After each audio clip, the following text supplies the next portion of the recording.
बांग्लादेश में बीते कई दिनों से हिंदू अल्पसंख्यकों पर अत्याचार हो रहे हैं और ये अभी भी जारी है। हिंदुओं के घरों, दुकानों और मंदिरों को तोड़ा और जलाया जा रहा है।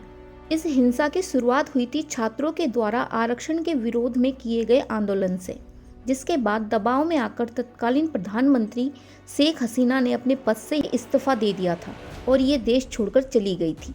जिसके बाद छात्रों के द्वारा शुरू ये आंदोलन राजनीतिक हिंसा का रूप ले लेती है, जिसका शिकार होती है हिंदू कम्युनिटी। हिंदुओं को लूटा जाता है, उनकी हत्या की जाती है और उनके घरों और मंदिरों को जला दिया जाता है। हिंसकों के अनुसार हिंदू अल्पसंख्यक आवामी लीग यानी शेख हसीना की पार्टी की समर्थक है, इसीलिए उनके साथ हिंसा हुई। सरकार गिरने के बाद देश की शक्ति बांग्लादेशी सेना ने अपने हाथों में ले ली और डॉक्टर मोहम्मद यूनुस के नेतृत्व की एक अंतरिम सरकार का गठन कर दिया गया। उम्मीद की जा रही थी शायद अब हिंसा थमेगी, पर ऐसा कुछ नहीं हुआ, बल्कि स्थिति और ज्यादा बदतर होती चली गई। स्थिति ने विस्फोटक रूप दुर्गा पूजा के समय ले लिया। बांग्लादेश की हिंदू माइनॉरिटी के बीच दुर्गा पूजा का बहुत बड़ा महत्व है, जिसे वे बड़ी भक्तिभाव और धूमधाम से मनाते हैं। बांग्लादेश के कई जगह दुर्गा पंडालों में लूटपाट हुई और भगवान की मूर्तियों को तोड़ दिया गया। साथ ही मुस्लिम बहुसंख्यकों ने पंडालों में घुसकर हिंदुओं को मारा पीटा और इस्लाम स्वीकारने के लिए मजबूर भी किया। और ऐसा कोई पहली बार नहीं हुआ है, बल्कि ये पुरानी किताब के ही नए पन्ने हैं, जिसकी कहानी आज भी वही है जो पहले थी। हिंदुओं के घर लूटना, दुकान लूटना, मंदिरों को तोड़ना, आग लगा देना और हिंदुओं की हत्या करना, कुल मिलाकर ऐसी स्थिति तैयार कर देना जिससे उनकी हिम्मत टूट जाए और वे अपने घर, जमीन सब कुछ छोड़कर जाने के लिए मजबूर हो जाएं। आपको क्या लगता है, हिंदुओं के साथ होने वाले ये अत्याचार केवल धार्मिक कट्टरपन के लक्षण हैं? यहाँ असली खेल कुछ और ही चल रहा है। इस बात का जवाब आपको वीडियो के आखिर तक मिल जाएगा। तो अब आगे बढ़ते हैं। आज की कहानी समझने के लिए हमें इतिहास में पीछे जाना होगा, जब बांग्लादेश का जन्म नहीं हुआ था और आज का बांग्लादेश आज के पाकिस्तान का हिस्सा हुआ करता था। तब पाकिस्तान को पश्चिमी पाकिस्तान और बांग्लादेश को पूर्वी पाकिस्तान बोला जाता था। 1965 के भारत पाकिस्तान युद्ध के बाद पाकिस्तान ने एनिमी प्रॉपर्टी एक्ट लागू किया, जिसके अनुसार पाकिस्तान सरकार की नज़र में जो भी हिंदू माइनॉरिटी का व्यक्ति शत्रु होगा, उसकी सारी संपत्ति जब्त कर ली जाएगी।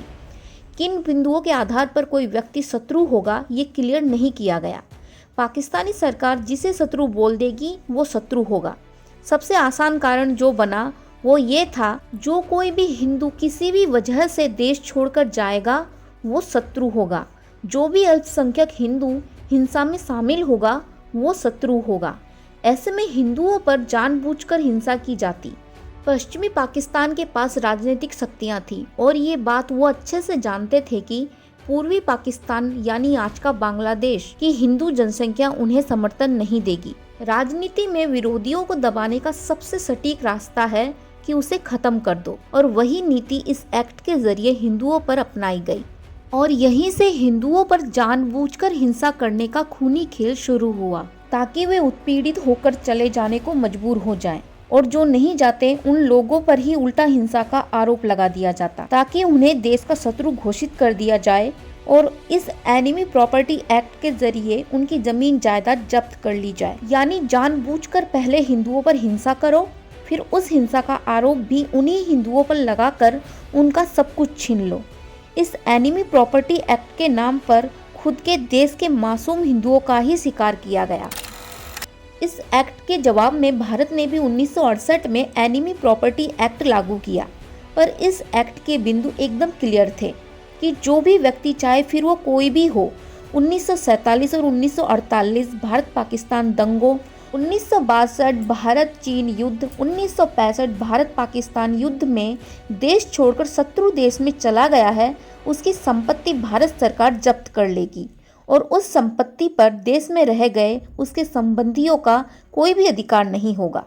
साथ में यह भी क्लियर कर दिया गया कि देश में रह रहे किसी भी व्यक्ति का इस एक्ट से कोई लेना देना नहीं है। 1971 में जब भारत की मदद से पूर्वी पाकिस्तान पश्चिमी पाकिस्तान से अलग होकर स्वतंत्र देश बांग्लादेश बना, तब भारत को उम्मीद थी कि शायद अब बांग्लादेश इस एनिमी प्रॉपर्टी एक्ट में संशोधन करेगा ताकि हिंदू अल्पसंख्यकों का शोषण बंद हो, लेकिन ऐसा कुछ भी नहीं हुआ। बांग्लादेश ने इस एक्ट में अगर कुछ परिवर्तन किया तो मात्र ये कि इसका नाम एनिमी प्रॉपर्टी एक्ट से बदलकर वेस्टेड प्रॉपर्टी एक्ट कर दिया गया। बाकी स्थिति पहले जैसी ही रही। शेख मुजीबुर रहमान को जो हिंदू अल्पसंख्यक भरोसा करके सत्ता में लाए थे, उन्हीं शेख मुजीबुर रहमान और उनकी पार्टी आवामी लीग ने हिंदुओं को धोखा दे दिया। उसके बाद भी देश में कई बार सरकारें बदली, पर हिंदुओं की कहानी नहीं बदली। इस एक्ट ने जिन हजारों अल्पसंख्यकों का शिकार किया, उनमें से एक नाम है धीरेन्द्र नाथ दत्ता, जो कि बांग्लादेश के एक पॉलिटिशियन और बांग्लादेश के स्वतंत्रता संग्राम में फ्रीडम फाइटर भी थे। उनकी संपत्ति भी सिर्फ इसलिए जब्त कर ली गई क्योंकि उनकी बॉडी युद्ध के बाद किसी को मिली नहीं थी। उन्हें और उनके परिवार को फ्रीडम फाइटर होने का इनाम नहीं, बल्कि हिंदू होने की सजा मिली। अगर कोई हिंदू जान बचाने के लिए युद्ध के समय अपने घर से निकलकर कहीं छिप गया, तो उसे भी शत्रु बताकर उसकी संपत्ति जब्त कर ली गई। जो जान बचाने के लिए कुछ समय के लिए देश छोड़कर बाहर गए, उनकी संपत्ति छीन ली गई। अगर किसी हिंदू की बिना संतान के मृत्यु हो गई तो उसकी संपत्ति छीन ली गई, जबकि ऐसी संपत्ति परिवार के अन्य परिजनों में बांट दी जाती है। बांग्लादेशी अर्थशास्त्री और प्रोफेसर अबुल बरकत लिखते हैं कि स्वतंत्रता से पूर्व एनिमी प्रॉपर्टी एक्ट पाकिस्तान और स्वतंत्रता के बाद वेस्टेड प्रॉपर्टी एक्ट बांग्लादेश से केवल हिंदुओं का शोषण ही हुआ है। 1971 के बाद जहां बांग्लादेश की हिंदू अल्पसंख्यकों की संख्या जहां पहले ही कम होती जा रही थी, तो वहीं दूसरी तरफ उनकी संपत्तियों को छीनकर इस एक्ट द्वारा हिंदुओं को जड़ सहित खत्म करने का प्रयास किया गया। बांग्लादेश निर्माण से पहले 1947 में दोनों पाकिस्तान को मिलाकर 30% हिंदू थे, जो 1965 तक 17% ही रह गए, और 1971 में बांग्लादेश निर्माण के बाद से आज के समय तक ये घटकर केवल 8% के लगभग रह गई हैं। जान को बचाने के लिए जो पलायन कर गए थे, वो दोबारा लौटे, ऐसे मार्ग ही बांग्लादेश ने बंद कर दिए। जब देश के अंदर के हिंदुओं की जमीन जायदाद ही फर्जी तरीकों से छीनी जा रही थी, तो पलायन वालों को अपनी संपत्ति वापस पाने का तो कोई सवाल ही नहीं था। अबुल बरकत के रिपोर्ट के अनुसार इस एक्ट के कारण लगभग 8 लाख हिंदू परिवारों ने अपनी जमीन खोई। सर्वे से ये भी पता चला कि इस एक्ट का सीधा सीधा फायदा मिला बांग्लादेश की सत्ताधारी सरकारों को। हिंदुओं से छीनी गई संपत्ति का लगभग 45% बांग्लादेश अवामी लीग को, लगभग 31% बांग्लादेश नेशनलिस्ट पार्टी को, 6% के आसपास जातीय पार्टी को, 5% के आसपास जमाते इस्लामी पार्टी को और लगभग 14% के आसपास उन लोगों को मिला जो किसी न किसी तरीके से नेताओं के करीबी थे। बरकत के अनुसार आगामी 30 सालों में बांग्लादेश में कोई हिंदू नहीं बचेगा। अगर ये एक्ट हटता है और छीनी गई संपत्ति वापस करनी पड़ती है, तो बांग्लादेश के रूलिंग पार्टीज के ही लोगों के हाथ हिंदुओं के खून से रंगे दिखाई देंगे। बांग्लादेश में हाल ही में एक इस्कॉन मॉन्क चिन्मय कृष्णदास प्रभु को गिरफ्तार कर लिया गया। साथ ही उन पर देशद्रोह के चार्जेस भी लगा दिए गए। और बांग्लादेश सरकार की नज़र में वो देशद्रोही क्यों है? क्योंकि उन्होंने बांग्लादेश की हिंदू माइनॉरिटीज के साथ हो रही हिंसा के खिलाफ आवाज उठाई। एक लोकतांत्रिक देश में अत्याचार के खिलाफ आवाज उठाने वाले को देशद्रोही करार दे दिया जाता है।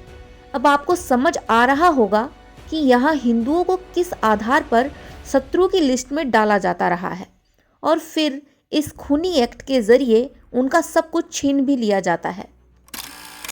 इस्कॉन एक हिंदू धर्म संगठन है जिसकी संस्थाएं पूरे विश्व भर में फैली हुई हैं। तो जायज़ सी बात है कि पूरे विश्व में इस्कॉन अच्छी खासी प्रॉपर्टी भी होल्ड करता है। समय समय पर इस्कॉन विश्व भर में आने वाली हर आपदा और विपत्ति में सारे भेदभाव का त्याग कर सभी धर्म के मानव जाति की मदद भी करता आया है। इस्कॉन ने बांग्लादेश की भी बाढ़ के समय बहुत मदद करी थी। इसके बाद भी बांग्लादेश इसकी तुलना एक आतंकवादी संगठन से कर रहा है और इसे बैन करवाना चाहता है। इसे बैन करवाने का सीधा सीधा मतलब होगा ये भी वेस्टेड प्रॉपर्टी एक्ट के अंडर में आ जाएगी और बांग्लादेश में इस्कॉन की जितनी भी प्रॉपर्टी है वो भी चली जाएगी बांग्लादेश सरकार की जेब में। मतलब सीधे सीधे एक तीर से दो निशाने। इस्कॉन मॉन्क चिन्मय कृष्णदास प्रभु को देशद्रोही घोषित करके हिंदुओं की उम्मीद और हिम्मत को तोड़ना और इस्कॉन को बैन करके उसकी सारी प्रॉपर्टी भी हजम कर जाना। अब आपको समझ आ रहा होगा कि बांग्लादेश में हिंदुओं के विरुद्ध खेल बहुत पहले से घटिया स्तर पर खेला जा रहा है। ये इस्कॉन जैसी बड़ी संस्था तक को इस एक्ट के तहत हजम करने की कोशिश में लगे हैं। तो आम हिंदुओं के साथ क्या क्या किया हुआ है ये अंदाज़ा लगाया जा सकता है। भारत में जब बाबरी मस्जिद गिराई गई तब भी बांग्लादेशी हिंदुओं की हत्या की गई, उनके घर जलाए गए। जब अयोध्या में राम मंदिर का शिलान्यास हुआ तब भी हिंदुओं पर हिंसा हुई। जब CAA लागू होने की बात हुई तब भी बांग्लादेशी हिंदुओं पर हिंसा हुई। केवल देश के अंदर झूठा मुद्दा बनाकर हिंदुओं का शोषण नहीं हो रहा है, बल्कि देश के बाहर के मामलों को भी जबरदस्ती का मुद्दा बनाकर हिंदुओं का शोषण किया जा रहा है। जो जान बचाने पलायन कर जाते हैं उनकी संपत्ति जब्त होती है, जो नहीं जा पाते वे पीड़ित होते हुए भी उन्हीं पर हिंसा का आरोप लगाकर फर्जी तरीके से उनका सब कुछ छीन लिया जाता है, और जो हिंसा में मारे जाते हैं उनका तो यूं ही सब कुछ हड़प लिया जाता है। वीडियो की शुरू में हमने जो सवाल किया था उसका जवाब अब शायद आपको समझ आ रहा होगा।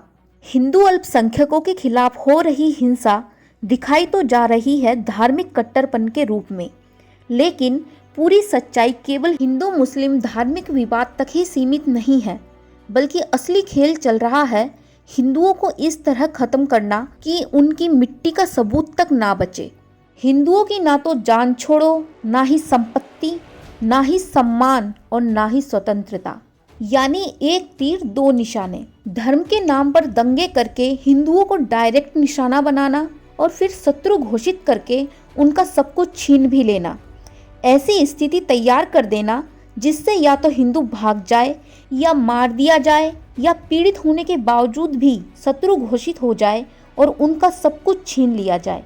ये कैसा शोषण है जहां हिंदुओं के जिंदा रह पाने का एक भी विकल्प नहीं छोड़ा गया है। और अगर ये वीडियो आपको पसंद आई हो तो प्लीज़ चैनल को लाइक करें, शेयर करें और सब्सक्राइब करें। Thanks for watching.